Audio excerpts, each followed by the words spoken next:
எல்லாருக்கும் வணக்கம்.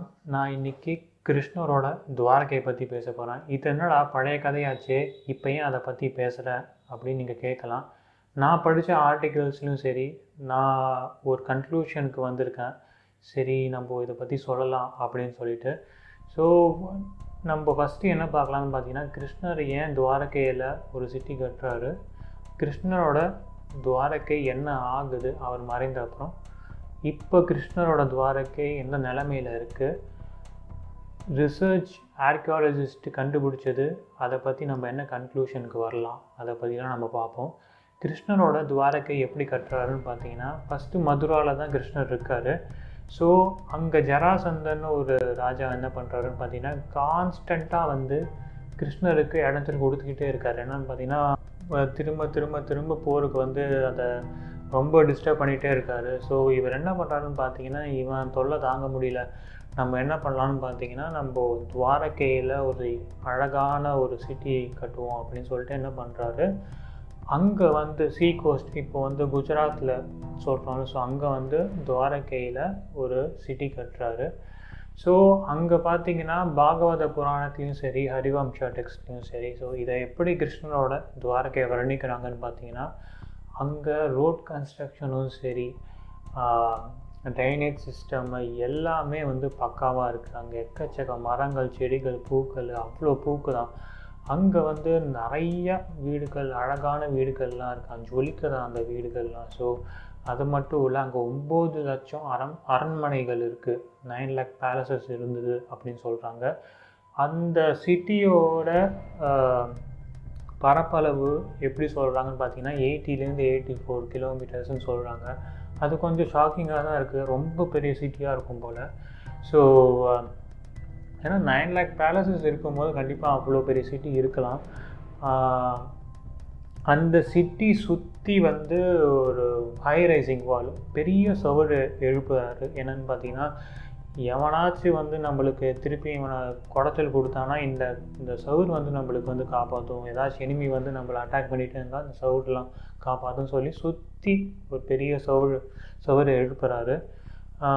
அது பக்கத்துலேயே வந்து துவாரகா வந்து ஒரு சீ கோஸ்ட்டு தான். ஸோ அங்கே வந்து ட்ரேடிங்லாம் நிறைய நடக்கும், பக்கத்துலேயே வந்து சீ போட்டும் இருக்கும். ஸோ அதனால் நிறைய ட்ரேடிங் நடக்கும். அந்த துவாரகை சிட்டிக்குள்ளே இருக்கிற மக்கள்லாம் அந்த டெக்ஸ்ட்டில் எப்படி வர்ணிக்கிறாங்கன்னு பார்த்தீங்கன்னா, அந்த சாதாரண வேலை செய்கிற மக்கள் கூட நிறைய ஜுவல்லரிஸ் போட்டு சுற்றிட்டு இருப்பாங்களாம்.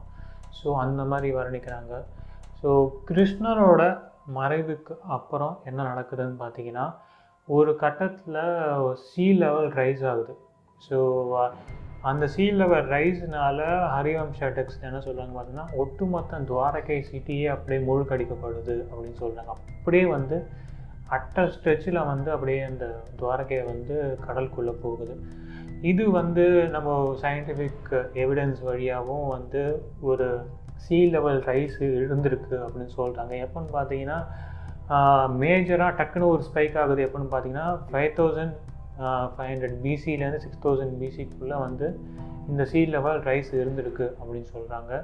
ஸோ அதுக்கப்புறம் என்ன நடக்குது, பல ஆயிரம் வருஷங்கள் கழிச்சு அப்புறம் வந்து 1960ஸ்லேயே ஆரம்பிக்குது திருப்பியும் இந்த ரிசர்ச்சு. ஸோ அப்போ வந்து ஒரு காலேஜில் வந்து பண்ணுறாங்க, சாதாரண துவாரகையில் ஒரு ரிசர்ச் பண்ணுறாங்க. அதில் சில பொருட்கள்லாம் கண்டுபிடிக்கிறாங்க. 1980ஸ்ல வந்து எஸ்ஆர் ராவ்னு ஒருத்தர் ஆர்கியாலஜிஸ்ட் என்ன பண்ணுறாருன்னு பார்த்தீங்கன்னா, ரொம்ப தீவிரமாக இறங்குறாரு. நம்ம கண்டிப்பாக ஏதாச்சும் துவாரகையை பற்றி நம்ம எதாவது கண்டுபிடிக்கணும் அப்படின்னு சொல்லிட்டு ஒரு 80,000 rupees ஃபண்ட் ஒதுக்குறாங்க அந்த துவாரகைக்கு. ஸோ அந்த ஃபண்டை வச்சு என்ன பண்ணுறாங்கன்னு பார்த்தீங்கன்னா, சரி நம்ம வந்து ரிசர்ச் ஆரம்பிக்கலாம். ஸோ இந்த ரிசர்ச் ஆரம்பிக்கணுன்னா கொஞ்சம் காம்ப்ளிகேஷன்ஸ் இருக்குது. இது என்னடானா லேண்டுக்கு மேலே நடக்கிற ரிசர்ச் இல்லை, அண்டர் வாட்டரில் நடக்கிற ரிசர்ச். ஸோ இதுக்கு நேஷ்னல் இன்ஸ்டியூட் ஆஃப் ஓஷன் டெக்னாலஜியோட உதவியும் தேவைப்படுது. அப்புறம் ஸ்விம்மர்ஸ், நல்ல கடல் கீழே ரிசர்ச் பண்ணுறதுக்கான திறமை உள்ள ஸ்விம்மர்ஸ்லாம் நிறையா தேவைப்பட்டாங்க. ஸோ இந்த மாதிரி நிறையா விஷயங்கள்லாம் தேவைப்படுச்சு. ஸோ இந்த ஸ்ட்ரகிள்ஸ்லாம் ஒரு பக்கம், ஃபண்டு ஒரு பக்கம், இந்த நிறையா ஸ்ட்ரகிள்ஸ்லாம் அவங்க கோ த்ரூ பண்ணாங்க. ஸோ இது ஏன்னா சிம்பிளான ரிசர்ச் மாதிரி இருக்கா, நிறையா ஃபண்டும் தேவைப்படும்.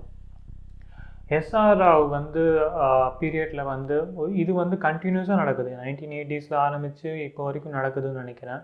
கண்டிப்பாக 2010 வரைக்கும் ஒரு நிறைய ரிசர்ச் ஆன் அண்ட் ஆஃபாக நடந்துகிட்டே இருந்துச்சு. ஸோ அந்த ரிசர்ச் பீரியடில் என்னென்னலாம் யூஸ் பண்ணியிருக்காங்கன்னு பார்த்தீங்கன்னா, ரிமோட் சென்சிங் யூஸ் பண்ணியிருக்காங்க, அப்புறம் வந்து சைடு ஸ்கேன் சோனார் யூஸ் பண்ணியிருக்காங்க, அதுக்கப்புறம் வந்து அண்டர் வாட்டர் ரோபாட்டிக்ஸ் யூஸ் பண்ணியிருக்காங்க, சேட்டலைட் இமேஜிங் யூஸ் பண்ணியிருக்காங்க.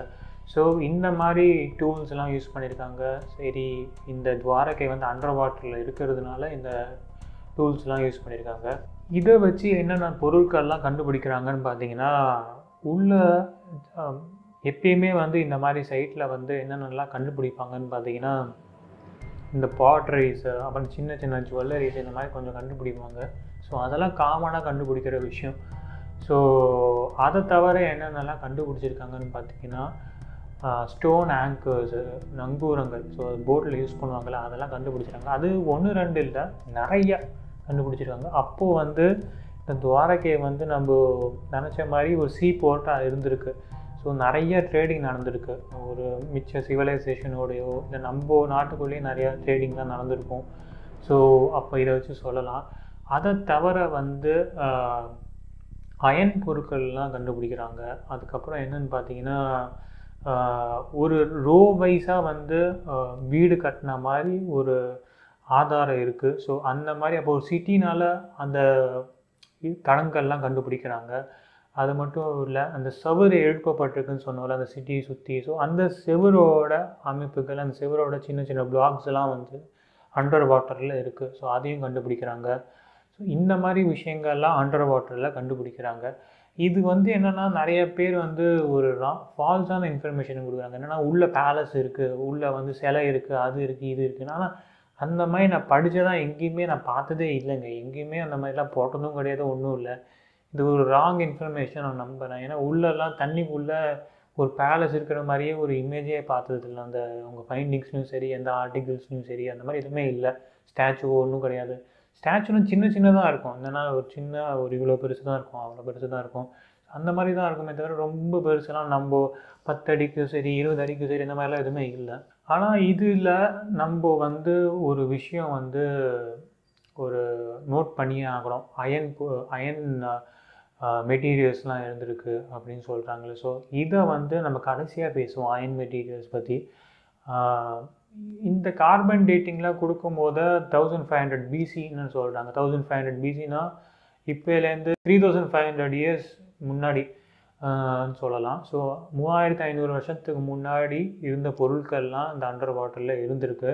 ஸோ அதை தவிர வந்து ஆன்ஷோரில், இப்போது கடலுக்கு இந்த இப்போ லேண்ட் ஏரியாவில் என்னென்னலாம் கண்டுபிடிக்கிறாங்கன்னு பார்த்தீங்கன்னா, இந்த இப்போது வந்து துவாரகாதீஷ் கோவில் இருக்குது. அந்த கோவில் வந்து சரி நம்ம கார்பன் டேட்டிங் கொடுக்கலான்னு பார்த்தீங்கன்னா, அது வந்து 400லேருந்து 500 இயர்ஸ் பிஃபோர் கட்டப்பட்டிருக்கு. 1006. ஸோ அப்போ வந்து இது ரொம்ப பழைய கோவில் இல்லையே அப்படின்னு நம்ம சொல்லலாம். பட் ஆனால் அப்போ என்ன பண்ணுறாங்கன்னு பார்த்தீங்கன்னா, துவாரகாதீஷ் கோவில் கீழே அந்த சுற்றி இருக்கிற பகுதியும் சரி, துவாரகாதீஷ் கோவில் சுற்றி நிறைய பில்டிங்ஸ்லாம் இருக்கும். அங்கே ஒரு பஞ்சாயத்து பில்டிங்கும் இருந்திருக்கு போல். ஸோ அங்கே வந்து அவங்க ரிசர்ச் பண்ண ஆரம்பிக்கிறாங்க, எஸ்கவேஷன் பண்ண ஆரம்பிக்கிறாங்க. அங்கே தோண்டும் போது என்னென்னு பார்த்தீங்கன்னா, அந்த கோவில் கீழே வந்து ஒரு லேயர் கண்டுபிடிச்சிருக்காங்க. அந்த லேயரோட கார்பன் டேட்டிங் பார்த்தீங்கன்னா இன்னும் பழசாக போகுது. அப்போ பார்த்தீங்கன்னா 800 வருஷம் முன்னாடி கட்டப்படுது. திருப்பி தோன்றாங்க, இன்னும் ஒரு லேயர் கண்டுபிடிக்கிறாங்க, அது இன்னும் பழசாக போகுது. அந்த மாதிரி சீக்வன்ஸாக வந்து 8 லேயர் இருக்குது அந்த கோவில் கீழே. அப்போது ஒரு லேயர்லேயும் வந்து ஒரு அந்த கோவில் இருந்திருக்கு. அதுக்கு மேலே திரும்ப திரும்ப திரும்ப திரும்ப கட்டியிருக்காங்க. டியூ டு வேரியஸ் ரீசன்ஸ் வந்து அது அந்த கோவில் வந்து என்ன சொல்கிறாங்கன்னு பார்த்தீங்கன்னா, ஒரு லேயரில் வந்து சுல்தான் இன்வேஷனால் இடிக்கப்பட்டிருக்கு. நிறையா லேயர்ஸில் வந்து கடல் சீ லெவல் ரைஸ்னால முழுக்க அடிக்கப்பட்டிருக்கு. ஸோ இந்த மாதிரி நிறையா ரீசன்ஸ்னால அந்த கோவில் வந்து மேலே மேலே மேலே மேலே எழுப்பப்பட்டிருக்கு.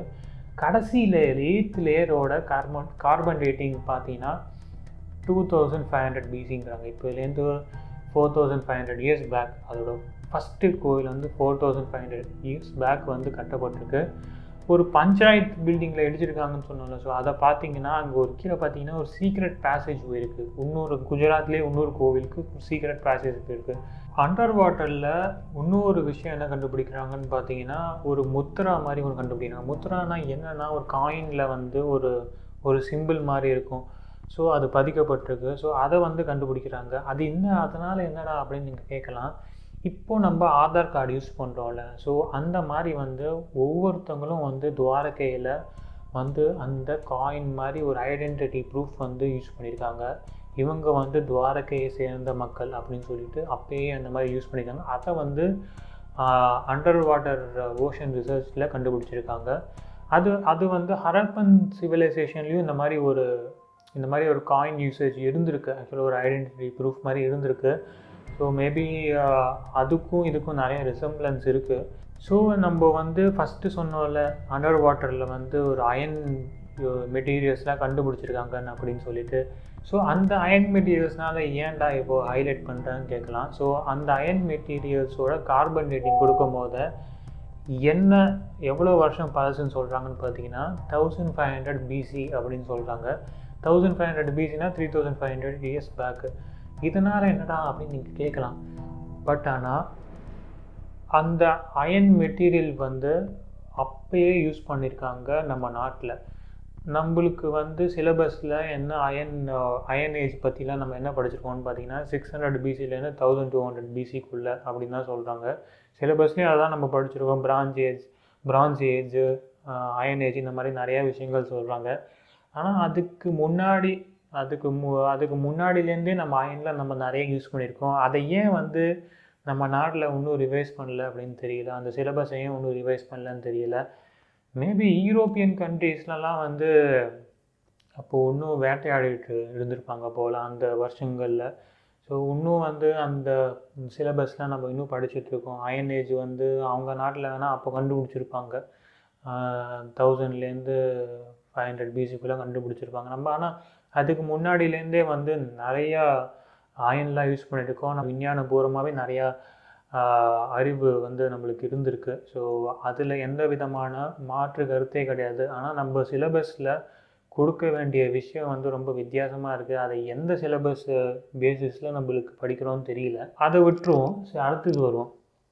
இந்த ரிசர்ச்னால் நம்ம கார்பன் டேட்டிங் வச்சு என்ன நம்ம கன்க்ளூஷன் வரலான்னு பார்த்தீங்கன்னா ஒட்டுமொத்தமான ஒரு கார்பன் டேட்டிங்கே 4500 years பேக் வரைக்கும் தான் போகுது. ஸோ அப்போ வந்து மகாபாரதம் வந்து 4500 years பேக் நடந்திருக்குமா அப்படின்னு கேட்டிங்கன்னா இல்லை. ஸோ எக்ஸ்பர்ட்ஸ்லாம் நிறைய பேர் என்ன சொல்கிறாங்கன்னு பார்த்தீங்கன்னா 5000 BCலேருந்து 7000 BCக்குள்ளே தான் மகாபாரதம் நடக்குது. பட் ஆனால் இந்த கார்பன் டேட்டிங்கு, இந்த பொருட்களோட கார்பன் டேட்டிங்லாம் வச்சு பார்க்கும்போது அதுக்கும் இதுக்கும் நிறைய கேப் இருக்குது. மேபி என்ன நடந்திருக்கலாம்னு பார்த்தீங்கன்னா அந்த கிருஷ்ணனோட துவாரகை வந்து கீழே அடி லேயரில் இருக்கும். அதுக்கு மேலே இருக்கிற லேயரில் நிறையா சிவிலைசேஷன் வந்து அங்கே வந்து இருந்திருப்பாங்க. ஸோ நிறையா மக்கள் வந்து அங்கே இருந்திருப்பாங்க. ஸோ அந்த பொருட்கள்லாம் நிறைய நம்ம கண்டுபிடிச்சிருக்கலாம். மேபி எக்ஸாக்டாக நம்ம மகாபாரதம் வந்து 5000 BCயில் தான் நடந்திருக்கும். 5000லேருந்து 7000 BCக்குள்ளே தான் நடந்திருக்கும் அப்படின்னு சொல்லிட்டாங்க. ஸோ கிருஷ்ணரோட துவாரகையும் அப்போ தான் இருந்தது. ஸோ நம்ம அதை வச்சு நம்ம என்ன கன்க்ளூஷன் வரலான்னா அந்த கிருஷ்ணரோட துவாரகை இன்னும் கீழே இருக்குது அண்டர் வாட்டரில். இன்னும் நம்ம அட்வான்ஸ்டான டெக்னாலஜிஸ்லாம் யூஸ் பண்ணி அதை வந்து நிறையா ஃபீட்ஸ் கீழே இருக்கிறதுனால நம்ம நிறைய டெக்னாலஜி யூஸ் பண்ணிவிட்டு நம்ம அதை கண்டுபிடிக்கணும். என்னென்னா நிஜமாலே அந்த மாதிரி நிறைய ஸ்ட்ரக்சர்ஸ், பில்டிங்கோட அமைப்புகள் இன்னும் இருக்கா, இல்லை இன்னும் ஃபண்டு பண்ணலாமா திருப்பி அந்த ரிசர்ச் பண்ணுறதுக்கு, இன்னும் எக்ஸ்டென்சிவாக ஃபண்ட் பண்ணலாமா அந்த ரிசர்ச்சுக்கு. ஸோ இந்த மாதிரி நிறையா விஷயங்கள் இருக்குது, நிறைய கேப்ஸ் இருக்குது. அதை ஃபில் பண்ணோன்னா இந்த மாதிரி விஷயங்கள்லாம் இருக்குது. ஆனால் இந்த மகாபாரதத்துக்கும் இந்த ரிசர்ச்சுக்கும் ஒரே ஒரு சப்போர்ட் என்னன்னு பார்த்தீங்கன்னா கல்ஃப் ஆஃப் கம்பாத்தில் வந்து 2001 பொல்யூஷன் சர்வே எடுத்திருக்காங்க national institute of ocean technology. அப்போ என்ன கண்டுபிடிக்கிறாங்கன்னா சில பொருட்கள்லாம் இருந்திருக்காங்க அங்கே அந்த ஏரியாவில். ஸ்டோன்ஸு அந்த மாதிரி நிறைய மெட்டீரியல்ஸ் இருந்திருக்கு. அதை கார்பன் டேட்டிங் பண்ணும்போது அதோட கார்பன் டேட்டிங் ஏஜ் வந்து பார்த்திங்கன்னா 7500 பிசி அப்படின்னு சொல்கிறாங்க. அது மகாபாரத வருஷங்களோட லிங்க் ஆகுது ஆக்சுவலாக அது லிட்ரலாக. ஸோ மேபி அது அதுக்கும் துவாரகைக்கும் ரொம்ப பக்கத்தில் தான் இருக்குது. மேபி வந்து இது ஆதாரபூர்வமாக வச்சு நம்ம இன்னும் எக்ஸ்டென்சிவாக ரிசர்ச் பண்ணால் நிறைய விஷயங்கள் கண்டுபிடிக்கப்படலாம். ஸோ அதை வச்சு நம்ம வந்து இந்த ரிசர்ச்க்கெலாம் வந்து என்ன இது இப்போ கண்டுபிடிச்சி என்ன பண்ண போகிறோம்னு கேட்டிங்கன்னா அது ஒரு நல்ல கேள்வி. இப்போ இருக்கிற ஹிஸ்ட்ரி படி என்னென்னு பார்த்தீங்கன்னா ஹையஸ்ட்டு ஒரு சிவிலைசேஷன் அப்போது இருக்கிற ஒரு நம்ம மக்களோட ஒரு கல்ச்சர் உருவானது வருஷங்கள் பார்த்திங்கன்னா ஒரு 4000 5000 வருஷம் முன்னாடி தான் சொல்லுவாங்க மோஸ்ட் ப்ராபபிலி. ஸோ அதுக்கு முன்னாடி இது இருக்கிறதுனால மகாபாரதமும் சரி, இந்த துவாரகை, இந்த ராமாயணம் பீரியட்லலாம் முன்னாடியே நம்ம சிவிலைசேஷன்லாம் பெரிய லெவலில் இருந்ததுனால இது வந்து ஒரு ஹிஸ்ட்ரியாக பெரட்டி போடும். ஹிஸ்ட்ரியோட இப்போ படிக்கிற சிலபஸில் நம்ம இதெல்லாம் ஆடும் பண்ணலாம். லிட்ரலாக முன்னாடியே இதுக்கு நிறைய ப்ரூஃப்லாம் இருக்குன்னு சொல்லலாம். ஸோ இந்த மாதிரி விஷயங்கள் சப்போர்ட்டாக வச்சுட்டு நம்ம சிலபஸையும் மாற்றலாம் நம்ம நம்புகிறேன்.